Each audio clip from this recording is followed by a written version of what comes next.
شحال من مره لمتي راسك وقلتي شحال انا كسول بسبب المماطله والتسويف؟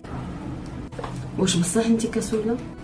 المماطله كتكون في الغالب كتعبر على شي حاجه كاينه في الداخل ديالك، اما كيكون بسبب الخوف من الفشل او لا حتى الخوف من النجاح او محاوله التحكم في شي حاجه حنا ما قادرينش نتحكموا فيها.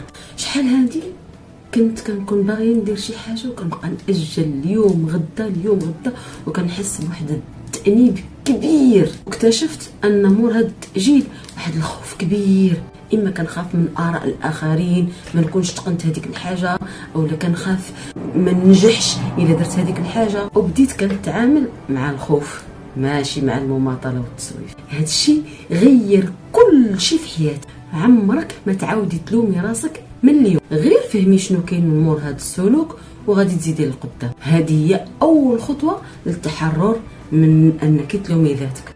اكتشفي معايا المراحل ديال الاستعداد اللي غادي يعاونوك تزيدي للقدام وتولي تحترمي اي حاجه كتصدر منك.